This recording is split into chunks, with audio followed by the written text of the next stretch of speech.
ತಮ್ಮೆಲ್ಲರಿಗೂ ವಚನಗಳು ವಿತ್ ಮುಗುಳುನಗೆ ಚಾನಲ್ಗೆ ಆತ್ಮೀಯವಾದ ಸ್ವಾಗತ.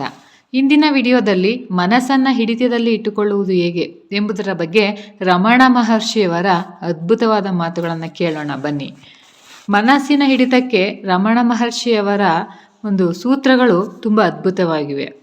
ಭಕ್ತನೊಬ್ಬ ಮನಸ್ಸನ್ನು ನಿಯಂತ್ರಣದಲ್ಲಿ ಇಟ್ಟುಕೊಳ್ಳುವ ಬಗ್ಗೆ ರಮಣ ಮಹರ್ಷಿಗಳ ಬಳಿ ಪ್ರಶ್ನೆ ಕೇಳ್ತಾನೆ. ಸ್ವಾಮಿ, ಕಣ್ಣು ಮುಚ್ಚಿ ಧ್ಯಾನ ಮಾಡುವಾಗ ಪರವಾಗಿಲ್ಲ, ಆದರೆ ಕಣ್ಣು ತೆರೆದು ಕುಳಿತಿದ್ರೆ ಹೊರಗಿನ ಪ್ರಪಂಚದ ಆಲೋಚನೆಗಳು ಬಹಳ ತೊಂದರೆ ಕೊಡ್ತಿವೆ, ನಾನು ಏನು ಮಾಡಬೇಕು ಅಂತ ಕೇಳ್ತಾರೆ. ಆಗ ರಮಣ ಮಹರ್ಷಿಗಳು, ಕಣ್ಣು ತೆರೆದು ಇರುವುದರಿಂದ ಏನಾಗುತ್ತದೆ? ಮನೆಯಲ್ಲಿ ನೀನು ಕಿಟಕಿಯನ್ನು ತೆರೆದು ಹೇಗೆ ನಿದ್ದೆ ಮಾಡುತ್ತೀಯೋ ಅದೇ ರೀತಿ ಮನಸ್ಸನ್ನು ಸಹ ನಿದ್ದೆ ಮಾಡುವ ಹಾಗೆ ಮಾಡಿದರೆ ಕಣ್ಣು ತೆರೆದಿದ್ದರೂ ಕೂಡ ಯಾವುದೇ ತೊಂದರೆ ಆಗುವುದಿಲ್ಲ ಎಂದು ಹೇಳ್ತಾರೆ. ಆಗ ಭಕ್ತನು ಮನಸ್ಸನ್ನು ಈ ಹೊರಗಿನ ಪ್ರಪಂಚದಿಂದ ದೂರ ಇಡಬೇಕು ಎಂದು ಎಷ್ಟೇ ಪ್ರಯತ್ನ ಮಾಡಿದರೂ ಸಹ ಮನಸ್ಸನ್ನು ನಿಯಂತ್ರಿಸುವುದು ನಮ್ಮಿಂದ ಸಾಧ್ಯವಾಗ್ತಿಲ್ಲ ಎಂದು ಕೇಳ್ತಾನೆ. ಆಗ ರಮಣ ಮಹರ್ಷಿಗಳು, ಹೌದು, ಅದು ನಿಜ. ಹೇಗೆ ಒಂದು ಚಿಕ್ಕ ಮಗು ತನ್ನ ನೆರಳನ್ನು ಹಿಡಿದುಕೊಳ್ಳುತ್ತೇನೆ ಎಂದು ಹಠ ಮಾಡಿ ಓಡುತ್ತಾ ನೆರಳನ್ನು ಹಿಡಿದುಕೊಳ್ಳಲು ಸಾಧ್ಯವಾಗದೆ ಅಳುತ್ತಾ ಇರುವಾಗ ಅವರ ಅಮ್ಮ ಬಂದು ಮಗು ಆ ಕೆಲಸ ಮಾಡದ ಹಾಗೆ ತಡೆಯುತ್ತಾರೆ. ಅದೇ ರೀತಿ ನಾವು ಕೂಡ ನಮ್ಮ ಮನಸ್ಸು ಎಲ್ಲಿಗೂ ಹೋಗದೆ ಹಾಗೆ ತಡೆಯಬೇಕು ಎಂದು ಹೇಳಿದರು. ಆಗ ಭಕ್ತನು, ಮನಸ್ಸನ್ನು ಹೇಗೆ ತಡೆಯುವುದು ಸ್ವಾಮಿ ಎಂದು ಕೇಳಿದನು. ಆಗ ರಮಣ ಮಹರ್ಷಿಗಳು ಈ ರೀತಿ ಹೇಳಿದರು.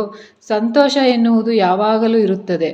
ನಾವು ಮಾಡಬೇಕಾಗಿರುವ ಕೆಲಸಗಳು ಈ ಬಾಹ್ಯ ಪ್ರಪಂಚದ ವ್ಯವಹಾರದಿಂದ ಸ್ವಲ್ಪ ದೂರದಲ್ಲಿ ಇರಬೇಕು. ಆಗ ಉಳಿಯುವುದು ಸಂತೋಷ.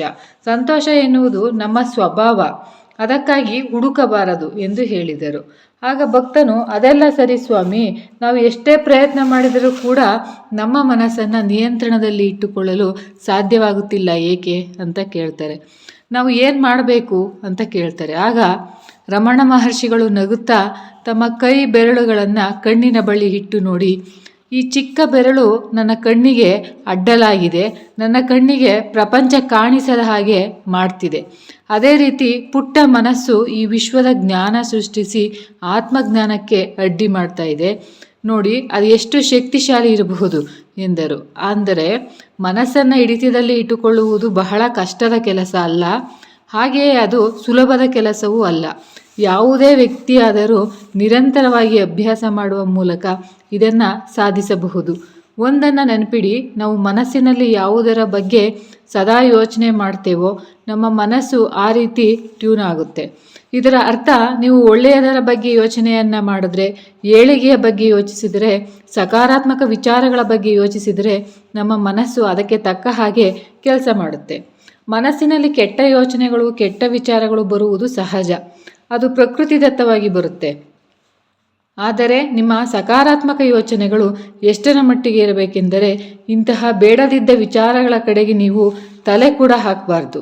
ಮನಸ್ಸನ್ನು ನಿಯಂತ್ರಣದಲ್ಲಿ ಇಟ್ಕೊಂಡ್ರೆ ಜೀವನದಲ್ಲಿ ಬಹಳ ಸಮಯದವರೆಗೆ ಸಂತೋಷವಾಗಿ ಇರಬಹುದು. ಎಲ್ಲರೂ ಚೆನ್ನಾಗಿರಬೇಕು, ಅದರಲ್ಲಿ ನಾವು ಕೂಡ ಇರಬೇಕು. ಎಲ್ಲರಿಗೂ ಕೂಡ ಧನ್ಯವಾದಗಳು. ಮತ್ತೆ ಮುಂದಿನ ವಿಡಿಯೋದಲ್ಲಿ ಇನ್ನೂ ಹೆಚ್ಚಿನ ಮಾಹಿತಿಯೊಂದಿಗೆ ನಾನು ಬರುವೆ.